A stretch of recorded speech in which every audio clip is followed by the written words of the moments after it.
Prime Minister today reminded the nation that Pakistan sent in its first batch of terrorists into India soon after independence in 1947, when thousands of tribal raiders from Pakistan invaded Jammu and Kashmir, and they took a part of Jammu and Kashmir, including, incidentally, even before independence, Gilgit and Baltistan.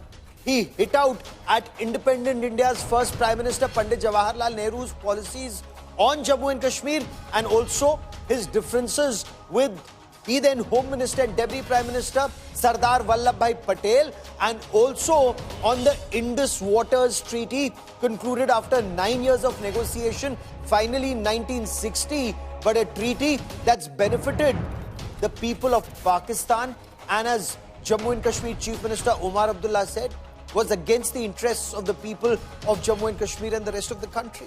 So India has been bleeding at the hands of Pakistan's state-sponsored radical Islamist terror, not for the past 20, 30 or 40 years, but close to 80 years, 78 years, and that's our top focus story on the broadcast. Prime Minister Modi's big declaration. Blames partition for Pahalgam massacre. 1947 में जब मां भारती के टुकड़े हुए,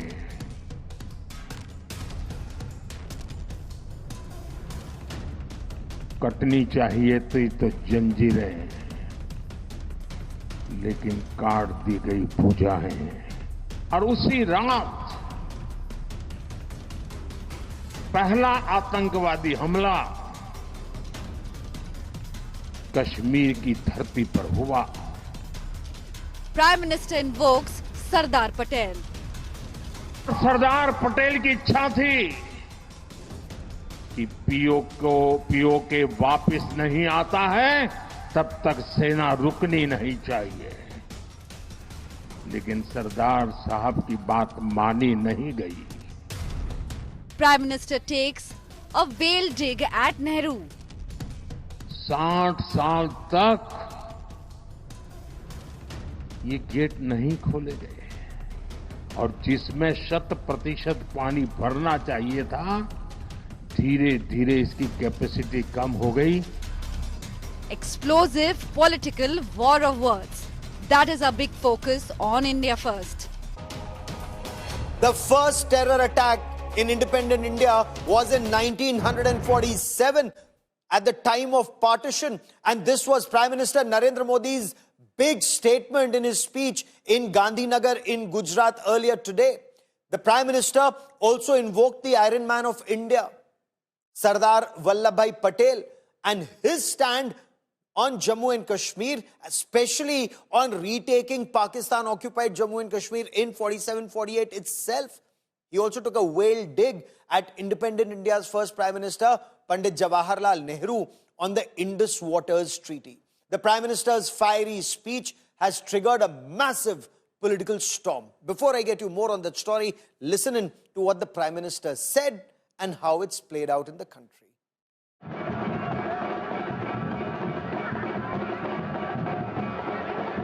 At a charged rally in Gandhinagar, Prime Minister Narendra Modi launched a scathing attack on Pakistan over state-sponsored terrorism. Not just Pakistan, Prime Minister Modi did not even spare previous Indian governments, accusing them of historical inaction on Kashmir. 1947 में जब मां भारती के टुकड़े हुए,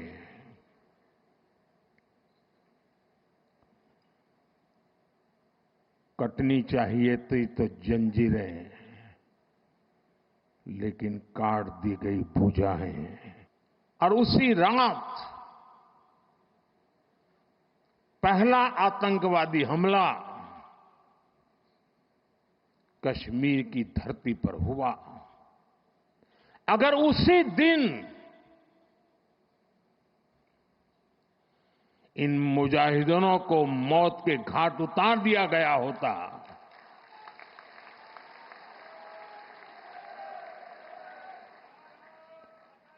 और सरदार पटेल की इच्छा थी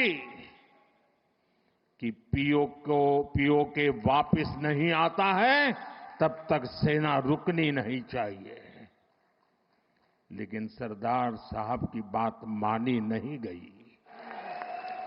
By targeting Jawaharlal Nehru's decisions on POK and praising Sardar Patel, Prime Minister Modi reignited the historical debate over who would have shaped post-independence India's security policy better. Pakistan समझ गया कि लड़ाई में वो भारत से जीत नहीं सकते हैं और इसलिए उसने प्रॉक्सी वॉर चालू किया और हम सहते रहे। आप मुझे बताइए, क्या ये अब सहना चाहिए? क्या गोली का जवाब गोले से देना चाहिए? Apart from highlighting the success of Operation Sindoor, Prime Minister Modi raised the Indus Waters Treaty of 1960 and called it badly negotiated. जो इंडस वाटर ट्रीटी हुई है, अगर उसकी बारीकी में जाएंगे तो आप चौंक जाएंगे। यहां तक तय हुआ है उसमें कि जो जम्मू कश्मीर की अन्य नदियों पर डैम बने हैं, उन डैम का सफाई का काम नहीं किया जाएगा और जिसमें 100% पानी भरना चाहिए था, धीरे धीरे इसकी कैपेसिटी कम हो गई। Prime Minister Modi also warned Pakistan of severe consequences. 6 मई की रात ऑपरेशन सिंदूर सैन्य बल से प्रारंभ हुआ था, लेकिन अब ये ऑपरेशन सिंदूर जन बल से आगे बढ़ेगा। भारत माता की जय। He further referred to Operation Sindoor, stating that the Indian strikes were carried out in front of cameras, silencing what he called the politics of sabut. With Piyush Mishra, Bureau Report, India Today. So there are reports that suggest that even as Pakistani tribals and raiders backed by the Pakistan army were invading Jammu and Kashmir, then undivided Jammu and Kashmir, there was loot, there was rape, and there was plunder. But in New Delhi, independent India's Prime Minister, first Prime Minister Pandit Jawaharlal Nehru, he was dithering whether the armed forces can be sent to Srinagar or not, and especially till the time an instrument of accession had already been signed or was yet to be signed. So what really happened in October 1947? There were various points of view, and did Pandit Jawaharlal Nehru and Sardar Patel have different points of view? Because Sardar Patel was very clear, the armed forces have to be sent if Kashmir was to be saved. Now we've recreated a sequence of events that unfolded more than 75 years ago using artificial intelligence, and this has been recounted even by late Field Marshal Sam Manekshaw. Take a look.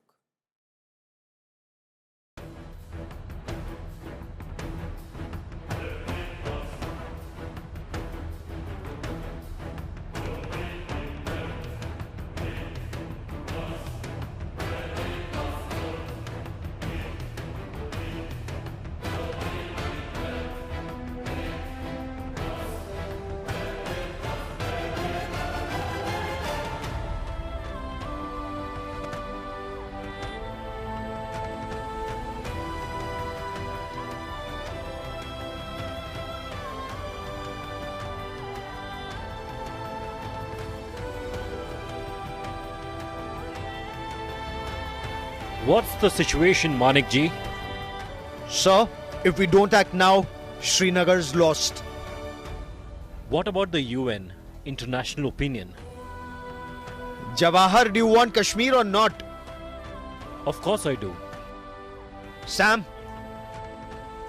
you've got your orders.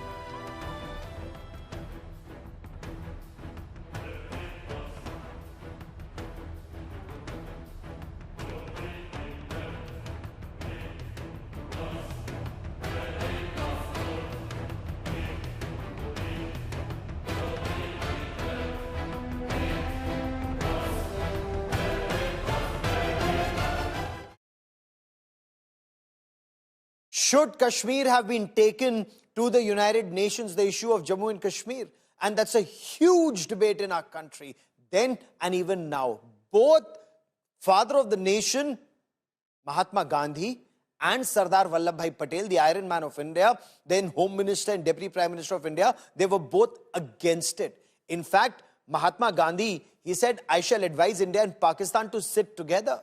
He was against taking it to the United Nations. Decide the matter amongst ourselves is what Mahatma Gandhi believed. If two are interested in settlement of dispute, it has to be done by themselves. Do not take it internationally. Where is the need for an arbitrator? This was Mahatma Gandhi's point of view. Sardar Patel was against taking it to the UN in the first place. He said, let the armed forces sort it out. Retake Pakistan-occupied Kashmir. Is India paying for the mistakes of past governments, and especially Pandit Jawaharlal Nehru, not just on Kashmir, but also in the Indus Waters Treaty?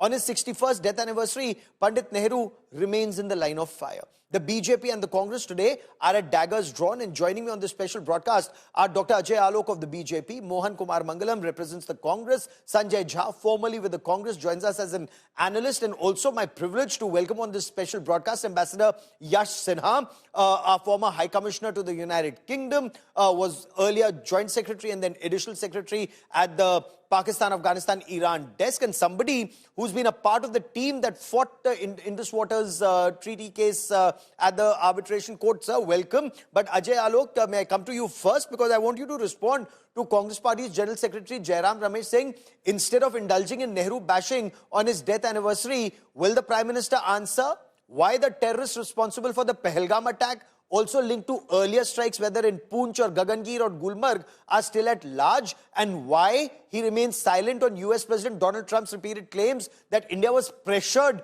into a ceasefire on the evening of the 10th of May, effectively halting Operation Sindoor?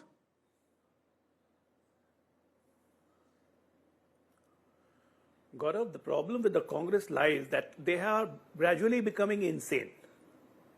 After so many multiple times of clarifications by the DGMO, by External Affairs Minister, by everyone, that it was only a bilateral talk, there was no third front or there was no third party interference at all. But they failed to believe so. Now they have started raking up where are the terrorists of Gulbarg, where are the terrorists of Pahalgam. They are all meeting their fate, like what we did on 6th night, when more than 100 terrorists met their fate. But the problem with the Congress is that they have to speak in the voice of Pakistanis. Now what Prime Minister did today, he showed the mirror, and a mirror full of facts. The cynical blunders done by the Congress in the past, which led to happen all this. May it be 1947, may it be Kashmir, may it be POK, may it be Aksai Chin, and after that even Indira Gandhi for that matter. Raja Pakhad district taken by in Bangladesh or returned back to Bangladesh. Then Kachativu returned back to Sri Lanka. There are numerous blunders which have been done, and it's there in the historic past. Now, when we show them the mirror that this is all because of this, that we are facing all these things, what's wrong in that? Okay, let me take that to Mohan. Let me take that. Supposed to know that what blunders we have committed. Okay. So you've made your point, and on multiple issues, Mohan Kumar Mangalam, the Prime Minister said Operation Sindoor is the new normal. If there's a terror attack, Pakistan is responsible. There will be consequences and costs for Pakistan. Isn't this the hardest line that's taken on Pakistan terror? And is there merit? You heard Dr. Ajay Alok say that the government's repeatedly clarified that it was the DGMO of Pakistan who sought a ceasefire after the May 10th operation. Gaurav, I'm sure you've heard the old adage that success has many fathers, but failure is an orphan. Well, the Prime Minister has clearly modified it to being that success has only one father, which is him, and failure has only one, which for him is the first Prime Minister, Mr. Nehru. Now, the PM is touring the countryside claiming sole responsibility for the success of Operation Sindoor. And obviously, the opposition's questions about how a terror attack such as Pahalgam could occur at all has been playing on his mind. As recently as July last year, the PM in an address in Rajya Sabha said terrorism in J&K was on its last leg. In September, he followed that up with a rally in Jammu and Kashmir where he said terrorism is breathing its last in Jammu and Kashmir. And here we are, just 9 months later, with one of India's most dastardly terrorist attacks in Jammu and Kashmir a month ago, and the killers are still absconding. Now, clearly, the Prime Minister needs a fall guy. And so he turned once again to his favorite fall guy, the late Prime Minister Nehru, who, because the PM can himself never measure up to his stature, he has to try and knock him down a peg or two to prove that he's tall enough to stand beside him. He's complaining about Mr. Nehru agreeing to a ceasefire back then, but has no words for why he declared a ceasefire now or allowed Mr. Trump to declare a ceasefire first. And it's all well to say the DGMO has responded or the External Affairs Minister has responded. Are these the people who would respond to President Trump, the American president? Has the Indian Prime Minister not the right person to respond to him? Are we taking the President of the United States down a few notches? Isn't this the same man who the Prime Minister went to hammer and tongs campaigning said, "Ab ki baar Trump sarkar"? So this is ludicrous. This man in the last has, I think, 8 or 9 times now come out and said that he's the one who mediated the ceasefire between India and Pakistan. He also went so far as to say that he used trade as an incentive to force India to agree to a ceasefire. If the Prime Minister does not respond to this, with what authority is he going out and claiming that this was something that was done by India alone? And as much as I hate to waste time asking questions of the dead or clarifying the half-truths and lies put out by the Prime Minister and Home Minister, here I am participating in yet another show designed to be a weapon of mass distraction from the questions that actually we should be asking the government today. Fair enough. Ajay Alok, you want to quickly respond before I bring in Sanjay Jha? The clarification that Mohan Kumar Mangalam seeks on that aspect of Trump saying he used trade as a stick, if I may, to beat India with for a ceasefire.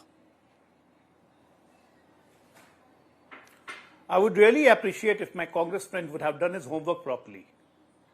Because it is the same Mr. Donald Trump who has changed his statement 4 times, but he still chose to believe Trump. That's his prerogative altogether.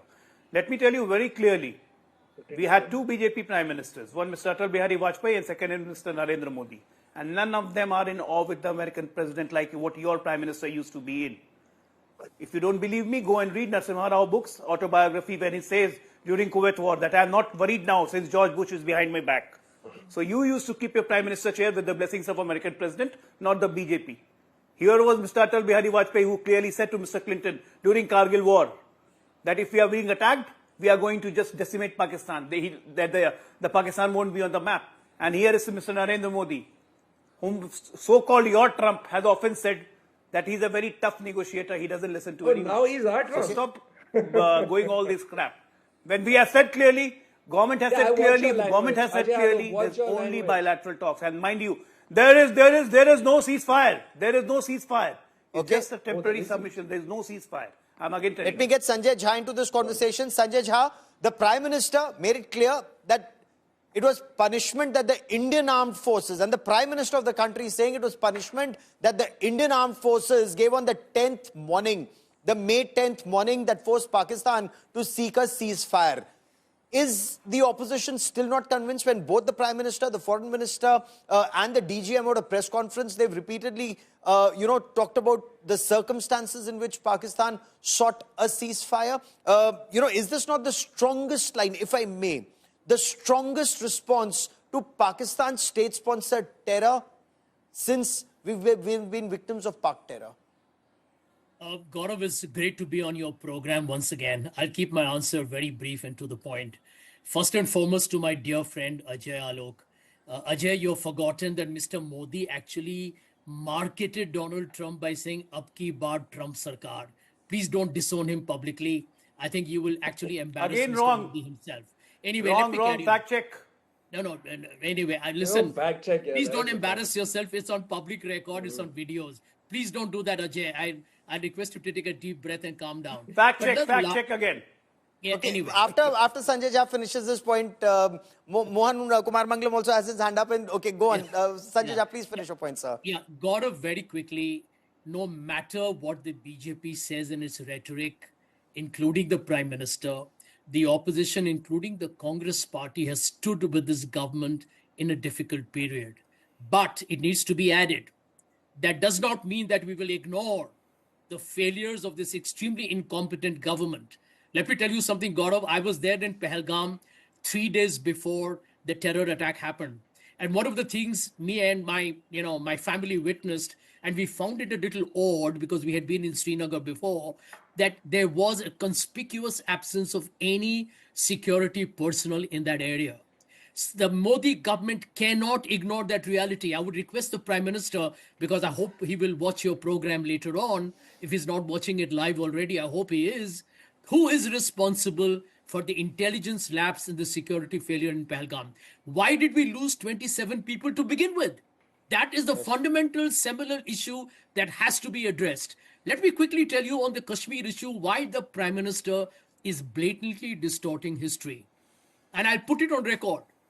Gaurav, let me tell you, and I'm a student of history and politics, Jammu and Kashmir would not have been part of India at all if Prime Minister Jawaharlal Nehru had not been there. The instrument of accession was signed on the 26th of October 1947, right? And let's accept the reality. Who was the Prime Minister then? Pandit Nehru. Why did it happen? One of the critical reasons was his equations with Sheikh Abdullah, and the other part was with Lord Mountbatten.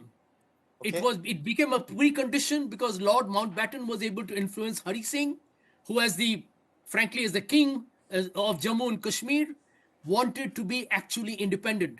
So the first thing that the BJP and Mr. Modi but need that to agree- situation had changed, if I may, that situation changed when Pakistani raiders and tribals started raping women, including in that convent in Baramulla, and that there was loot ki choot for 3 days between 22nd and 25th, and where we lost, a brigadier of Hari Singh's army at Uri. So that disaster had already taken place. Pakistani raiders had come in. Pandit Nehru, that's exactly why we played out what Sam Manekshaw said. That it was Sardar Patel who said, Jawahar, tumhe Kashmir chahiye, you want Kashmir or not? And that is where the army was sent in. That's also a fact, sir. Gaurav, but I want to bring in Gaurav, with Ambassador due Yash respect- Sinha. No, on, sir. Gaurav, 1 minute. You haven't let me finish here. You haven't let me finish. Okay. Give me 30 seconds. on, Gaurav, sir. I think your AI is probably a little, Chinese I'll influence. play out Sam Manekshaw's bite for you. I will play out historical records for you. Let me make my point. My point on, is, sir. are you aware that Pandit Nehru loved Kashmir? He was anyway a Kashmiri. The second point which you are ignoring is that Sardar Patel at that point of time had the larger responsibility of Junagadh. And if you go back into history and don't cherry pick, Sardar Patel was at that point of time more serious about ensuring that the whole issue of the Nizam and Junagadh was sorted and the integration Both happened with Hyderabad, India. Junagadh, but That when is the Pakistan reality. played a dirty game, on Junagadh, and Let's so not that's cherry-pick also here. a fact. Pakistan played a dirty game on Junagadh. You know that Nizam tried to Yeah, seek but you out, also know the Hyderabad tried to seek demographic out, but story. that's a different history. That's But a there's a different story, and we'll have demographic another story. debate. So I'm also a student of history with respect, but I want to bring in Ambassador Yash Sinha. Merit in the Prime Minister saying that had a strong line been taken on Pakistani raiders and army in 1947 itself, it would have deterred Pakistan from future terror attacks. For example, when he says, he argues that if we had taken POJK as Sardar Patel wanted, would history have been different, sir? You've studied Pakistan at length. You were JS and AS Pi. Thank you, Gaurav. Thank you for having me on your show. At the outset, I would like to pay my respects to India's first Prime Minister, a freedom fighter and one of the founding fathers of our nation. However, he was human and he did make mistakes. And surely he made a mistake as far as Kashmir is concerned. But I don't want to go into too much of that. We know what happened when we went to the UN, expecting, I think very idealistically, expecting relief that the UN would ask, the Security Council would ask Pakistan to vacate its aggression. It didn't happen. But we don't want to go into that. All I want to do is point out one thing, that on the 8th of November 1947, the Indian Army liberated Baramulla. And on the 13th of November 1947, it entered Uri and subsequently liberated it. The then army commander of the then Delhi and East Punjab Command, which later on became the Western Command, was Lieutenant General Sir Dudley Russell. Now, he's one of the few British officers, and you're aware of British perfidy, both during the war and before independence, after independence, and during the first Indo-Pak War. But General Russell was an exception. He recommended that the Indian Army, after liberating Uri, destroy the bridges at Kohala and Domel on the Kishanganga, which marked the border between Pakistan, well, J&K and Pakistan, and would I have served in Pakistan also, apart from being, be associated in the division at various capacities. So can you imagine if Sir Dudley Russell's recommendations had been accepted and an advance to Muzaffarabad had taken place after destroying the bridges at Domel and Kohala, Muzaffarabad would have fallen. And at that time, Punch was being besieged, and rightly so, we had to relieve Punch because there were a large number of our compatriots who were besieged there. However, an advance to Muzaffarabad would have automatically relieved the siege of Punch because they would have fallen back to defend a far bigger prize, that is Muzaffarabad. But that's all history. It's all written. And how do I know this? Because there is this book which people have forgotten about. It's called Operation Rescue. It was written by my father in 1951. He got permission to publish it in 1977. I proofread that book. So page number 31 and 32 of this book, which is a must-read for all military libraries in the subcontinent, talks about this advance. He was very closely associated with those operations, along with Field Marshal Manekshaw at that time, Lieutenant Colonel Manekshaw. He was responsible for dispatch of troops to relieve Srinagar on the 27th of October. He would be the eyes and ears because he was the staff officer of Sir Dudley Russell and later on of Major General K.M. Cariappa, now later Field Marshal. So he's written the first authoritative book on the whole operation. So we know what happened. So let's not go down that road. I think I certainly don't want to play politics here at all, but facts are facts and they must be recognized by everyone. And you're absolutely right, and it's been a privilege, to have interacted with your father, to have learned some of these facts that he's also written about so extensively. General Sinha was also later governor of Assam and should have been the army chief of our country, but that's another story for another day. Mohan Kumar Mangalam, and if I could come back to that second point that Prime Minister raised, merit in the Prime Minister saying that if you study the Indus Waters Treaty of 1960, he says you'll be shocked. For 60 years, the gates were not opened. Reservoirs reduced to 2% or 3%, as the Prime Minister put it. It's a treaty that's benefited Pakistan. And as Omar Abdullah, Chief Minister of Jammu and Kashmir, says, grave injustice to the people of J&K. Gaurav, on the treaty really quickly, I haven't read it, so I can't comment much to the merits of it, except to say that if it has been extraordinarily unfair to India, there have been two BJP governments. This Prime Minister has been in power for 11 years before this. And we went to war in Kargil while the previous Prime Minister was in power with this Mr. Vajpayee. At no point in time was this treaty put in abeyance.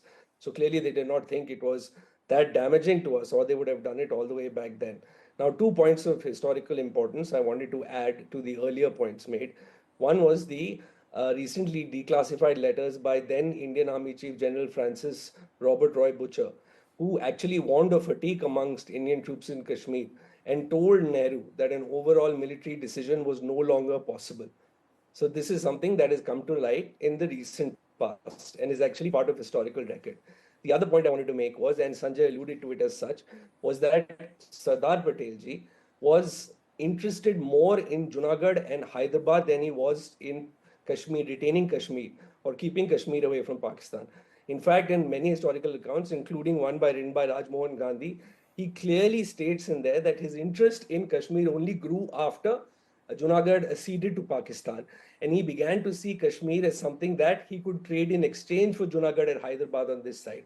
Of course, after the raiders came in, it changed entirely. And I'm not disagreeing with the points that you made about Sardar Patelji, with him wanting to continue with the offense. But there are several other contexts here that must be taken account of when you're trying to make a decision of this sort. No, you've made a very pertinent point. I'll make a very quick, just one last point, Gaurav. Yes, please. Internationalizing the situation. Yes, we all know what happened after we took it to the UN. Maybe the first Prime Minister was being more idealistic than he should have. But the decision to go to the UN was that of the entire first cabinet. which included people like Shama Prasad Mukherjee of the Hindu Mahasabha and, of course, Sardar Patel himself. Though they remain very, staunchly opposed to it. They, take internationalizing Kashmir. But as you very rightly pointed out, it's in hindsight we've learned what a disaster that decision was. But Ajay Alok, the point that Mohan Kumar Mangala makes is very valid. Indus Waters Treaty, there have been BJP governments in the past. When the Kargil war happened and we lost 530 brave soldiers due to Pakistan's, nefarious designs and the deceit. Why wasn't it cancelled earlier? Why didn't the Narendra Modi government put it in abeyance earlier? We've suffered Pakistani state-sponsored terror even in the past. Well, Indus Water Treaty was put in abeyance by Narendra Modi this time, after a lot of consideration that yes, enough is enough. The water is now more than the nose level. That's what you call a great leader who can take a hard decision. Of course, it was not taken by Vajpayee during Kargil war. Maybe because the politics of coalition compulsion. Could be. Anything is possible. But this time, that's what Narendra Modi has shown the mettle. That he is ready to take the hardest of hard decision if it comes to the country. That's what we are talking about here. That the country's interest was never primary.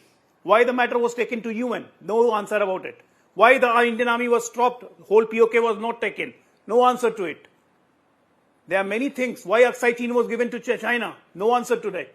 It's written in the parliament. It's in the parliamentary book record 1962, Jawaharlal Nehru after China war. He wrote that the Pakistan is a friendly country. Why? There is no answer to it. There are many whys which we keep on asking. Okay. But the Congress doesn't have any answer. And then they say that the fallback guy is Nehru. Nehru is actually the fallback. It's led to the India's fall. That is the truth which you fail to digest. If you have any answer, please tell me why did you let 93,000 soldiers with us? Why didn't you expand the chicken neck? What we are talking about? What are so we'll keep chicken's neck for another time.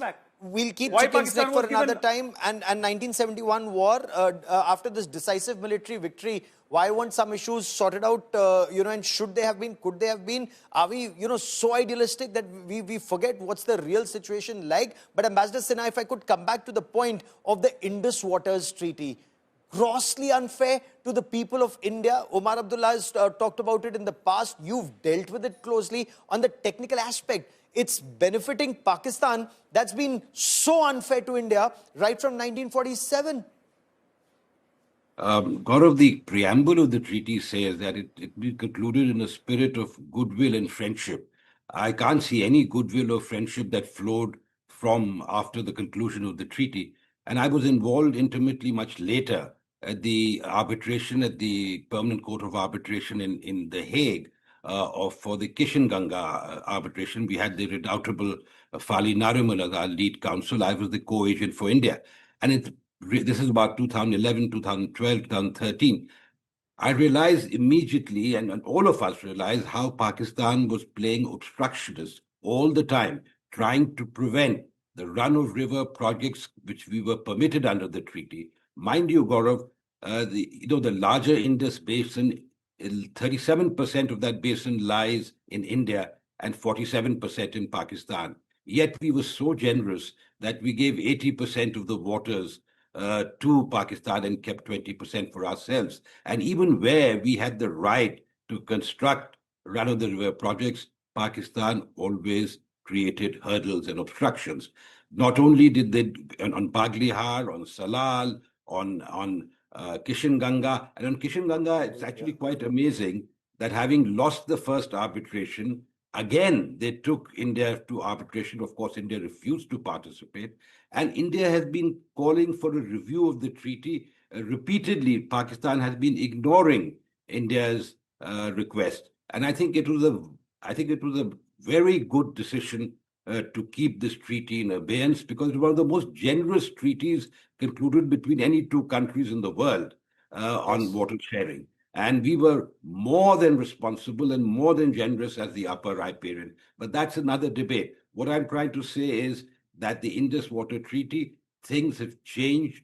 Even climatically, we've had people, glaciologists, etc., who've talked about how the lower Karakoram range, where the eastern rivers flow from, There, the glaciers have dried up much faster, while the upper Karakoram, where the western rivers flow from, have not been affected so much. So I think there is certainly a need to review this treaty and to renegotiate it if required. But obviously, all that could be done in a spirit of goodwill and friendship. You can't have Pakistan repeatedly subjecting us to dastardly terrorist attacks and expect that we turn the other cheek. Absolutely. And that big question, I leave all our guests with it, because on this show, it's always India first, everyone together.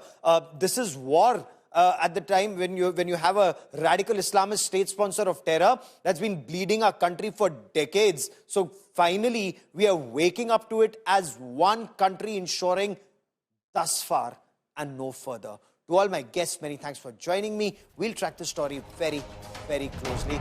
As the Prime Minister said, blood and water cannot flow together. The ball is now in Pakistan's court. If they want water more than their share, then they perhaps take action against Hafiz Saeed, Masood Azhar and that entire military terror network in their country. In a major development, Raksha Mantri Rajnath Singh has approved the Advanced Medium Combat Aircraft Program, or the AMCA program, through the industry partnership model. Now, that's a huge shot in the arm for the Atmanirbhar Bharat push. Now, this gives equal opportunity both to the public sector and to the private sector in high-end defense production. Made in India fighter jet and the 5th generation. It will have stealth features. There, of course, will be competition and partnership between the ADA, the Aeronautics Development Agency, and the private sector. There could also be a consortium. So the Aeronautical Development Agency is set to execute this project, AMCA project. The 5th generation fighter jet, it has stealth features, there's industry partnership, there's lots that's happening, but the timelines, remember, Pakistan is getting its 5th generation aircraft as a dole from China, perhaps in the next couple of months. Ours may take a decade.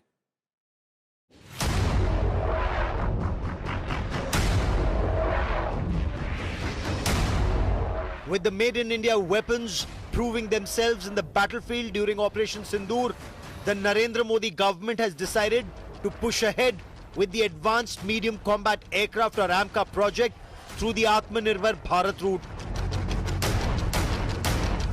Raksha Mantri Rajnath Singh approved the AMCA program, which the Aeronautical Development Agency, or ADA, is set to execute through private and public partnership.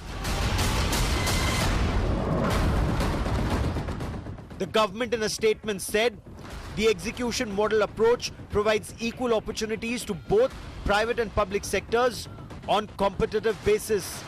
They can bid either independently or as a joint venture or as a consortia. The entity bidder should be an Indian company compliant with the laws and regulations of the country. At the Aero India show at Yelahanka, India Today had reported on not just the first mock-up of AMCA, but also spoke to the project director and the team.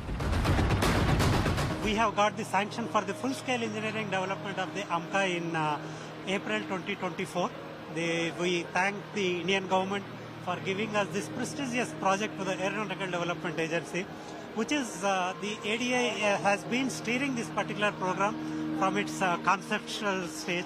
We have started our official journey in 2010, and today we are showcasing to the country the full-scale engineering model of the AMCA, demonstrating the key technological advances that our country has achieved with our indigenous efforts.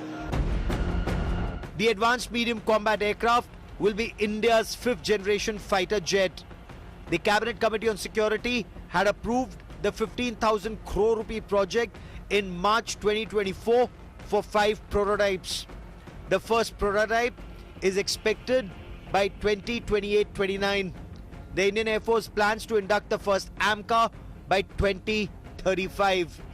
IAF plans to acquire between 160 to 200 AMCAs, that's between 7 and 10 squadrons, by 2047. The first flight of AMCA is set for late 2030s. Mass production is targeted between 2035-36. The government has given a major push to the AMCA project, with Pakistan seeking 30 to 40 J-35 fifth generation fighters from China after Pakistan's debacle in Operation Sindoor. AMCA development is proposed in two phases: a Mark 1 with the General Electric F414 engines and a Mark 2 with a more powerful engine planned to be co-developed in future. With Shivani Sharma and Sandeep Unithan, Bureau Report, India Today. The plans are huge. The plans are also Atmanirbhar Bharat. Of course, engines right now, we're talking about a G414, a General Electric, an American engine, but on AMCA Mark II, perhaps a joint venture, an engine that's co-developed, perhaps maybe in times to come with Safran of France. But what's the AMCA like? It has a stealth airframe, composite material, advanced sensors and data fusion is something that they're talking about, and it'll have advanced avionics. That's extremely significant. It has the ability to supercruise, the advanced weapons on board. There's a lot of conversation about made in India weapons, whether it's the smart anti-airfield weapon. And remember the way India pulverized multiple airfields in Pakistan from Noor Khan to Sargodha. So made in India anti-airfield weapons, and also the Astra beyond visual range missiles. Extremely important because BVR is the key. Go beyond 200 kilometers, Astra 2, and Sandeep Unithan will just join me in a moment to tell us more about it. Internal weapon load, about 1,500 kilograms. The payload capacity in all is 5,500 kilograms. The internal fuel capacity is 6,500 kilograms. The first flight, the conversation is perhaps 2027, service entry, hopefully mid-2030s. But remember, Pakistan is in the process of acquiring its fifth generation J-35s from China in a couple of months from now. And I quickly want to cut across and bring in Sandeep Unithan for more on this, my colleague who's been tracking not just the AMCA journey, but also weapons that our adversaries are quickly acquiring. So we'll talk about China in just a moment, Sandeep. But India's AMCA getting a green light from the government, how significant is it, considering we've been covering this for quite a while now? Well, Gaurav, it's been a while, and a while is an understatement. It's almost 16 years since we've embarked on this path of giving the Indian Air Force a fifth-generation combat fighter. And as you pointed out, we're still not at the prototype stage yet. We're still at the design stage. It's going to be several years before we see the first prototype flying. But it is a very ambitious project, Gaurav, and it literally puts us into a very small group of countries that have developed their own fifth-generation fighter aircraft. It is very critical for the Indian Air Force, which is not only looking at a dwindling fighter squadron strength, but also twin adversaries on its borders in the north and in the west, both of whom have a collusive relationship, as we've discussed in the past. And the fact is that China, as you mentioned, could very soon transfer fifth-generation fighter aircraft technology to Pakistan. Technology and aircraft, and perhaps there are some reports that seem to indicate on a 50% discount, they may give them between 30 to 40 J-35s perhaps in a couple of months from now. At least that process will start in a couple of months from now. Gaurav, after the beating the PAF took on the 10th of May, it needs something very big to show its people, to make up for its morale that's taken a battering. It's not just the airfields that were battered, it's the PAF's morale. I think they did not expect the kind of Indian Air Force attack on the 10th of May, and that took them by surprise. And that is a wound that they would like to kind of try and heal by acquiring fifth-generation fighter aircraft very quickly. As you pointed out, there's talk of something like 40 J-35s that could come to the Pakistan Air Force. And that is, of course, going to, increase the pressure on India to get its own fifth-generation aircraft program. But, Gaurav, we have to play this very carefully. This is a very, very critical indigenous defense effort for India to get off the ground. It's now or never for us with this program, and which is why the government has been looking at various models to execute this public-private partnership, where ADA talks not only to HAL, but there will be significant private players as well, like Larsen & Toubro, Tata, Mahindras, all of whom proved themselves in aircraft manufacture, not of course the complete aircraft, but they've been, tier 2 and tier 3 contractors. So they're going to leverage HAL's expertise, which is the only fighter aircraft manufacturer in India, and also get the private sector on board. The key, thing to watch out for in this program, Gaurav, is the work share. How is this work share going to be decided?